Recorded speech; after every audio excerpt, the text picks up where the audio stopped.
Hello, my name is Claudia Allen, and I am an outreach coordinator within the Howard County Office of Human Rights and Equity.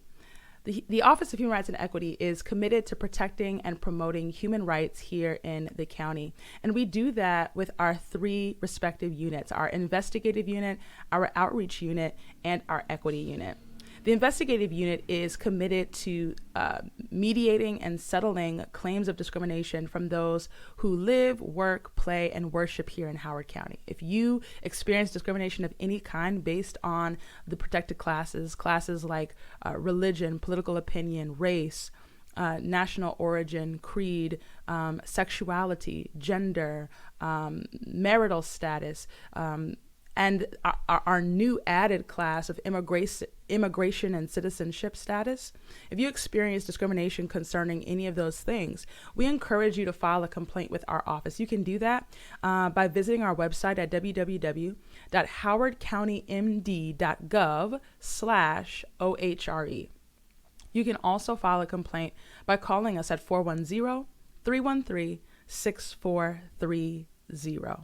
If you follow us on social media at HOCO, OHRE, you can keep up with everything that we are doing, particularly that within the outreach unit, as we offer a variety of trainings and cultural events for all of you to be a part of. And you also want to stay tuned as our equity unit is continuing to put together their report and strategic plan that they are more than excited to share with all of you in the upcoming future. Today, as we continue to reflect on the life and legacy of Dr. Martin Luther King this week, I wanted to share some thoughts with you, and I've entitled my thoughts, A Dream Deferred, Dr. King and the Fight for Human Rights.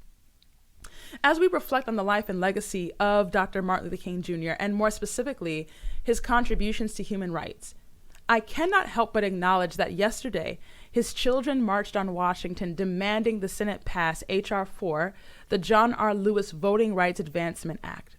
Every year, when Dr. King's birthday and the commemorating holiday rolls around, the question I hear most is, are we living the dream? If you ask me, are we living the dream? My response to you is, whose dream? American political narratives beginning in the 19th and going through the 20th century have taught us that Americans by nature are dreamers. So I ask you, which dream are we living?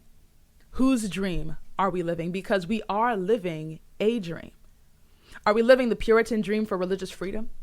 Are we living Thomas Jefferson's dream for life, liberty, and the pursuit of happiness? Are we living the slave's dream for emancipation? Are we living the Klansman's dream of a humanity untainted by the spot of African blood? Or are we living Dr. Martin Luther King's dream of a nation where African Americans are not judged by the color of their skin, but by the content of their character? A nation where blacks and whites join hand in hand, are living out King's dream of a beloved community. Was such even King's dream? Where did King receive this dream? Was he lying in bed in a hotel room in Montgomery, Alabama? Was he praying in a closet in Atlanta, Georgia? Where was King when he first received this dream? It's recorded that in 1962, many activists, civil rights leaders, and preachers gathered at the Mount Olive Baptist Church in Terrell County, Georgia, to commemorate when the Ku Klux Klan burned down their church. James Bevel, a strategist for the Southern Christian Leadership Conference, or the SCLC, states that a young woman named Prathia Hall delivered a prayer that, quote, as she prayed, she spontaneously uttered and rhythmically repeated an inspiring phrase that captured her vision for the future. I have a dream, end quote. Dr. King was in the congregation as Prathia Hall delivered her prayerful poetic soliloquy. Upon hearing her plea, King quickly adopted the line within his subsequent sermons and speeches. In fact, Dr. King was very open about the fact that he considered this black female minister to be a preacher he never wanted to follow. Committed to advancing the cause for justice during this time, Prathia Hall very graciously permitted Dr. King use of the phrase, and it is now forever attached to his legacy. Dr. King went on to deliver his infamous I Have a Dream speech on the National Mall in Washington, D.C. to thousands on August 28, 1963, at the March on Washington for Jobs and Freedom. His pastoral poetics rang out from the marble steps of the Lincoln Memorial, and for many of us, continues to ring in our ears years later. Generations who have only heard recordings of his voice can't picture his image in their minds and not hear the drawl of his Southern accent, not hear the song in his vocal inflections, not hear the rhythm in his pauses. It's almost as if the oral delivery of the speech alone has imprinted itself in the hearts and minds of all Americans, regardless of race. This speech, that phrase, it was so potent that we can vaguely ask the question, are we living the dream? And everyone knows which dream and whose dream we're speaking of. Because in that moment, on a hot summer day in our nation's capital, the world was hypnotized by the oral aesthetic of Black preaching and given the dream of a Black woman through a Black man. Unacknowledged and unknown, Prathia Hall gave language to an entire civil rights movement. This Black woman gave voice to the struggle and vision to the movement, but was still seen as unfit, unworthy, and insufficient. Her femaleness regarded her as an ineligible person, as someone who was unqualified to be the national spokesperson for Bible-based hope and racial justice. And while the overt sexism of the Black church, as evidenced in the story of Prathia Hall, is alarming, the dream was far too grand to be restricted to the personhood of Prathia Hall or Dr. King. The moment the dream was revealed on the steps of the Lincoln Memorial, it ceased to belong to an individual. The moment it was revealed on the steps of the Lincoln Memorial, it was immediately supplanted into the hearts of every single listener present in that moment, listening over the radio, and who would watch in the years to come. In that moment, Dr. King became a vessel, delivering the dream to the nation. And the nation was left with a decision: remain comatose and dream of the possibilities, or awake and work for the desired reality. What's fascinating is that towards the end of his life, Dr. King realized that the machine of institutional racism and systemic white supremacy had established an American way of life that perpetually defers the dream. Here's a quote from Dr. King on Christmas Eve of 1967. He said, quote, "In 1963, in Washington, D.C., I tried to talk to the nation about a dream that I had had, and I must confess that not long after talking about that dream, I started seeing it turn into a nightmare just a few weeks after I had talked about it. It was when 4 beautiful Negro girls were murdered in a church in Birmingham, Alabama. I watched that dream turn into a nightmare as I moved through the ghettos of the nation and saw Black brothers and sisters perishing on a lonely island of poverty in the midst of a vast ocean of material prosperity, and saw the nation doing nothing to grapple with the Negro's problem of poverty. I saw that dream turn into a nightmare as I watched my Black brothers and sisters in the midst of anger and understandable outrage, in the midst of their hurt, in the midst of their disappointment, turn to misguided riots to try to solve that problem. I saw the dream turn into a nightmare as I watched the war in Vietnam escalating. Yes, I am personally the victim of deferred dreams, of blasted hopes," end quote. Alluding to the American terrorist attack on the 16th Street Baptist Church, redlining in the city of Chicago, the Watts riots, and the war in Vietnam, King cites these major instances of racial and economic oppression and exploitation as the catalyst that turned his dream into a nightmare. He suggests that these moments of intentional, structural, and systemic violence against Black bodies caused him to resonate with the great American poet Langston Hughes and admit that he is the victim of dreams deferred. The poem to which King is referring is entitled Harlem, and it was published in 1951 in a book-length poem suite entitled Montage of a Dream Deferred. In the poem, Hughes asks a series of questions that go on to resonate with many African Americans throughout the civil rights movement. What happens to a dream deferred? Does it dry up like a raisin in the sun? Does it fester like a sore and then run?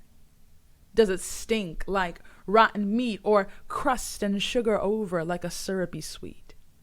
Maybe it just sags like a heavy load. Or does it explode? In these questions, Hughes paints a vivid picture of the potential demise of dreams.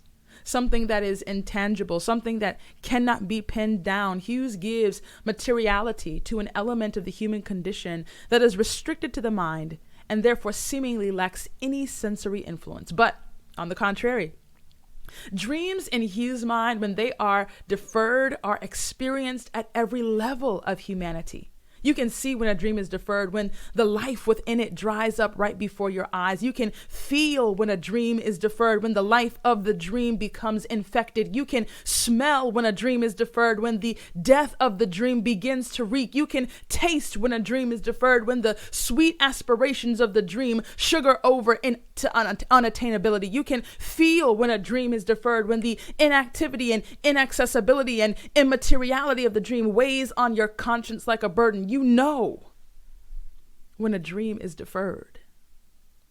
A dream is not just restricted to one kind of death. And so, Hughes ends by asking, or does it explode? Querying as to whether or not a dream simply bursts into oblivion with all of its pieces and parts scattered everywhere, making the dream as a whole unidentifiable. This was how Hughes felt about the demise of Harlem, New York, and this was how King felt about the dream of integration. Like the 16th Street Baptist Church, King's hope of a beloved community was bombed by white supremacy. Cases of police brutality in the North bombed King's hope in a beloved community. Economic disenfranchisement and the intentional economic marginalization of African Americans in urban cities bombed King's hope in a beloved community. So that when King was murdered on April 4, 1968, it's important that we realize that the dream of 1963 died long before he did. As we commemorate and reflect on how 57 years have passed since the moment Dr. King fell victim to government-sanctioned murder, I am pulled to remember the man he died as, not the man we are often most comfortable remembering. A 63 King that we have pieced together and created. Even our understanding of the King of 1963 is flawed. We do not drink the full cup of his prophetic truth on economic justice. We do not embrace the thistles of his harsh moral criticism on the American government. Instead, we have taken one aspect of one speech. We have taken a piece of King and made him in our own image. This is the King we worship. We have watered down King's message of love so that it no longer contains any rebuke, only tolerance. His nonviolent demonstrations have become so romanticized, they have lost the actual blood, sweat, and tears that factually accompanied their moments. Today, I do not believe it is for us to live a romanticized dream that Dr. King died believing was a nightmare. Instead, I believe Dr. King would want us to know how to keep fighting when dreams of justice are deferred, how to keep walking when dreams of justice are denied, how to keep believing when dreams of justice seem humanly impossible. King wants us to know how to work for human rights when our dreams turn into nightmares. Delivered at the 11th Annual Convention for the Southern Christian Leadership Conference on August 16, 1967, Dr. King gave his last and most radical address as president of the organization. Titled with the question, "Where do we go from here?" Dr. King guides a group of Christian activists out of the despair of a dream deferred and into the hope of a new world. But this new world is not a fantasy. Instead, it is a world intentionally created by first acknowledging the infections of our current world. Dr. King begins his speech asserting where the plight of African Americans were at that time. He reminds the audience that the Constitution of our great nation purported that we were 60% human, but then suggests that American society engages with the African American as though he or she is actually only 50% of a human. He says, quote, "Of the good things in life, the Negro has approximately 1/2 those of whites. Of the bad things in life, he has twice those of whites. Thus, half of all Negroes live in substandard housing. And Negroes have half the income of whites. When we view the negative experiences of life, the Negro has a double share. There are twice as many unemployed. The rate of infant mortality among Negroes is double that of whites, and there are twice as many Negroes dying in Vietnam as whites in proportion to their size in the population," end quote. In these first few sentences of his speech, Dr. King spotlights the systematic dehumanization of African Americans. By spotlighting how different the lived experiences are for African Americans from birth through life and even into death, King reveals that the fight for equity is always first and foremost a fight for the humanity, dignity, and value of African Americans. This is a critical argument because it shows King is not simply championing civil rights, but he is also prioritizing human rights. He's asserting, in fact, that there can be no civil rights if there is not first an understanding and acknowledgement of who is human and therefore deserving of civil liberties. But what is most interesting is that King suggests that the work is not just to convince whites that blacks are human. We saw that attempted approach with the I Am a Man March. Instead, Dr. King suggests that there must be a reconditioning of African Americans. He suggests that it is actually harder to get blacks to see their humanity than it is to get whites to see it. Why? Because the lived experience of African Americans is so far removed from the basic human standard of living that he asserts that trying to convince African Americans that they have value, that they have dignity, that they too are human is not an easy task. In his own words, he says, quote, "The job of arousing manhood within a people that have been taught for so many centuries that they are nobody is not easy," end quote. In other words, the most difficult and yet one of the most important tasks to be done in the midst of the nightmare is to convince African Americans that in spite of what society says about your skin, in spite of how society treats your women, in spite of how society kills your men, in spite of how society strategically impedes your access to financial stability, let alone the acquisition of wealth and housing, that you do, in fact, have value.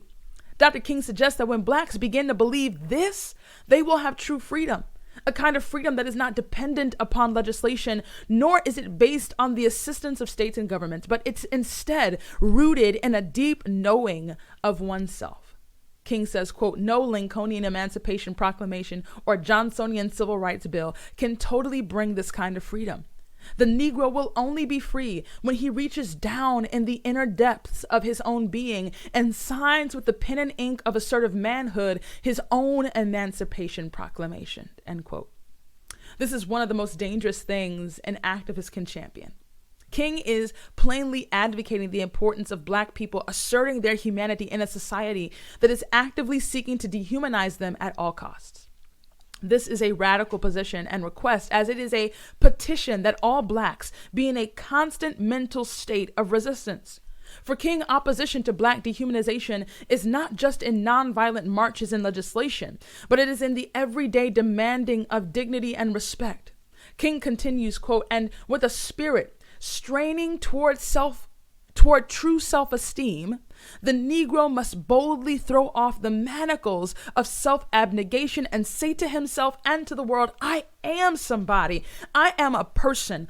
I am a man with dignity and honor. I have a rich and noble history. How painful and exploited that history has been. Yes, I was a slave through my foreparents, and I am not ashamed of that. I am ashamed of the people who were so sinful to make me a slave. Yes, we must stand up and say, I am Black and I am beautiful." And this self-affirmation is the Black man's need made compelling by the white man's crimes against him, end quote. King is not advocating a meek, lowly, and humble exchange here. To boldly throw off the manacles of self-abnegation, one has to very intentionally and forcefully buck any and all claims and treatment that seeks to rob any African American of their personhood. It is for this reason that King then begins to champion Black self-improvement and self-actualization. Gone are the days where King believed that the Black man's uplift rested in the assimilation and integration of the Black man into white society. Now, King is admonishing Christian activists to empower African Americans to change and determine their own destiny. He's advocating that they take control of their own uplift. To be clear, this is still through nonviolent agitation. King also denounces riots in this speech and asserts the timeless phrase, quote, "Through violence, you may murder a hater, but you can't murder hate. Darkness cannot put out darkness. Only light can do that," end quote. So King is not advocating violence of any kind. I do believe, though, that he is championing the crucifixion of a savior complex. Oftentimes, justice work for African Americans and really Black and brown people globally is approached through a broken rescue mentality that is steeped in the savior complex of colonialism. Individuals with power and resources descend into the broken condition of a given demographic of people and seek to lift them up. And while this is well-meaning work, it's not great work. King is championing a kind of human rights that does not simply give the bootless African American boots, but the kind that gives him boots and directions to the shoe store. Now, that is a gross oversimplification of the kind of restorative justice that needs to be enacted in predominantly African American communities, but it paints the desired picture. Our priority in doing human rights work in the midst of the nightmare is to not simply emancipate people, but to empower them. 55 years since this speech, African American men are disproportionately incarcerated for nonviolent drug offenses. African American children are placed in the juvenile justice system for texting and talking back in school. The 2020 Vision for Health report released by the Horizon Foundation showed increasing racial disparities in health among Howard County residents.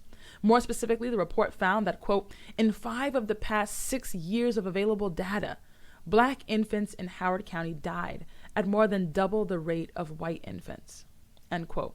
If we're honest, state resources for schools are still based on the kind of redlining system where schools receive funding and supplies based on zip code. And to make matters worse, students are forced to attend schools based on their zip code. Furthermore, in the 2020 analysis of impediments to fair housing choice in the Baltimore region, which included Howard County and the Howard County Commission, the report stated that African American and Hispanic residents have a significantly lower home ownership rate due to loan denials, geographic bias in lending, also known as lending deserts, low appraisals in areas with affordable home ownership opportunities, and an inability for households to save for a down payment due to differences in economic status. Not to mention the fact that, according to Mapping Police Violence, 1,136 people were shot and killed by police officers in 2021 nationwide. Black people were 27% of those killed, despite only being 13% of the population. Dr. King, in his final speech, Where Do We Go From Here?, is suggesting that the dream of little black girls and little white girls holding hands in is a dream that died long before he did. Instead, the human rights work that King is looking for us to continue is to counter narratives of Black inferiority, champion Black self-development, eradicate unemployment in Black communities, promote home ownership to African Americans, and empower them to understand that they too can gain and sustain wealth for themselves and their families. King ends his speech calling his audience's attention to a familiar story for them. King calls his audience to remember Nicodemus, the Jewish leader recorded in the Gospel of John, a man who went to Jesus by night to discuss the life of one committed to following God. Nicodemus learns that in order to enter into the kingdom of heaven, he must be born again. Dr. King concludes his speech by making this paramount parallel between America and Nicodemus, stating, quote, America, you must be born again, end quote. In essence, King employs an imagination of America's political future rooted in the biblical narrative, particularly the New Testament. In other words, King's final speech suggests that America's redemption lies in a combined commitment to just policies, righteous protests, and devotion to God. This requires that we have what King calls divine dissatisfaction in the conclusion of his speech.